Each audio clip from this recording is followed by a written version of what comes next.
In this week's Parsha titled Pinchas, instead of beginning the section with a title that reflects the first or opening sentence, it is named after a real person, a man that literally saved the entire B'nai Israel. His name is Phineas, the son of Eleazar, son of Aaron the Cohen. According to the words of the Creator of all that is, this one man had turned back my wrath from upon the children of Israel, when he zealously avenged my vengeance among them, so I did not consume the children of Israel in my vengeance. If you ever wondered how the family of Aaron was given the promise of an eternal priesthood from Adonai, this is the guy they have to thank for that prestigious and sanctified office. Hashem promised, as a result of Phineas's actions, that Hashem gives to him and all his male offspring forever.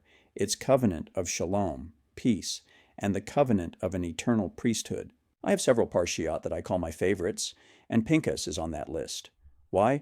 Because Parshat Pinchas is a wild ride through zealotry, leadership succession, female empowerment, national census, divine covenant, and ritual precision, all in this one Parsha. If this were a Netflix series, we'd call it Zealots, Daughters, and the Death of a Prophet, and it would be trending. I will endeavor, in this episode of Shmu's Views, to give you the best Torah-centric, traditional Jewish take from Chazal, our sages, and classical commentaries like Rashi, Ramban, Sforno, Ibn Ezra, and will add some Zohar and Midrash flavoring.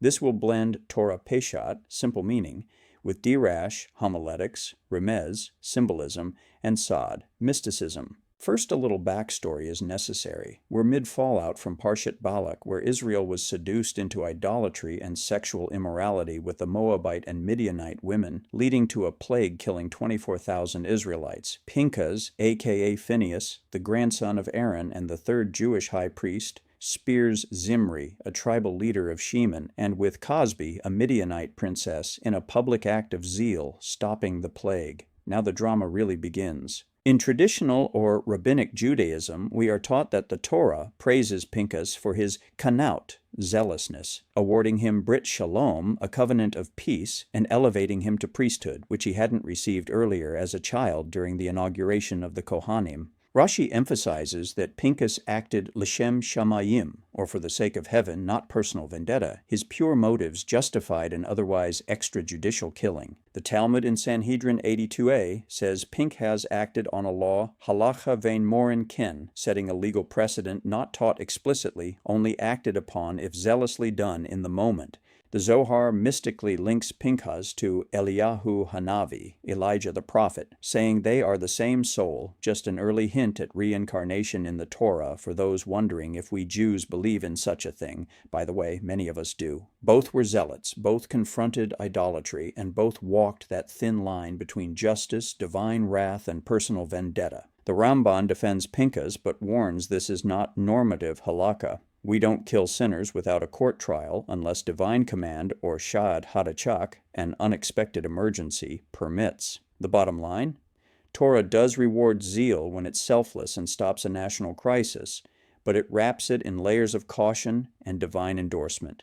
You don't build a society on zealotry, you use it like emergency surgery, sparingly, and only when the patient, and in this case nation, is dying, as was the case in this instance. For all those feminists out there that think the Torah is toxic masculinity, we have the story of the daughters of Tzelofchad. Here is true feminism, the 1300 BCE edition, thankfully minus Gloria Steinem. In Numbers, chapter 27, verse 1 through 11, we find these 5 brave women challenging the inheritance laws. Their father died without sons, and they petition Moshe for land inheritance. Moshe doesn't know what to do, so he asks Source directly. Hashem agrees with them and rewrites the law. Our sage Rashi praises their wisdom, righteousness, and timing, while the Talmud in Bava Batra 119b considers the women to be wise, Torah learned, and prophetic. They speak up before the land is distributed, not after. Sforno states this is divine affirmation, that halakha can evolve through just causes can righteous people, regardless of their gender.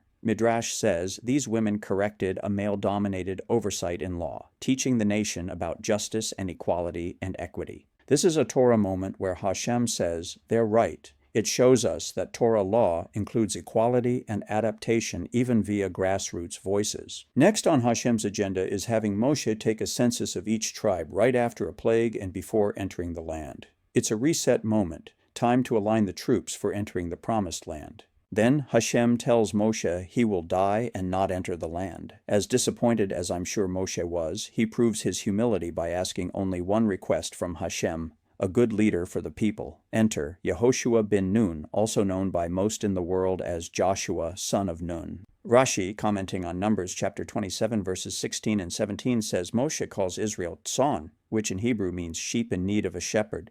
Classic Jewish humility and love. The Talmud in Sanhedrin 8a praises Moshe for thinking of Israel's future, not himself. And Midrash describes Yehoshua as the moon to Moshe's sun, forever faithful, modest, but ready to lead, especially when times get dark. Leadership succession is about character, faith, and humility, not fame or flash. Yehoshua doesn't need to be another Moshe. He just needs to be himself, strong and faithful. The Parsha ends with detailed instructions for korbanot, sacrifices for daily living, Tamid, instructions for Shabbat participation, Rosh Chodesh or new moon rituals, rules for festival celebrations of Pesach, Shavuot, Rosh Hashanah, Yom Kippur, Sukkot, and Shemini Atzeret.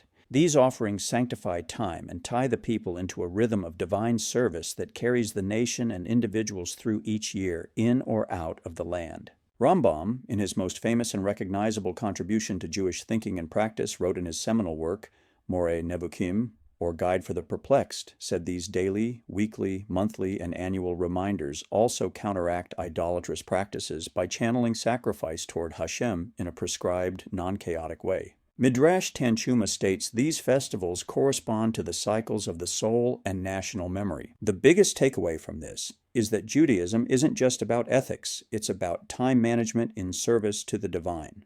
This portion outlines the liturgical backbone of the Israelite calendar. Some final thoughts concerning Parshat Pinchas before I sign off. Zeal has a place, but only with divine sanction and pure intent. Women's voices matter even in Halakha. Tzlafkad's daughters are trailblazers. Leadership is sacred, and it must be chosen with wisdom and divine insight. Worship is rhythmic, daily, weekly, monthly, yearly. Time is sacred. And finally, Pinchas becomes like the future Eliyahu.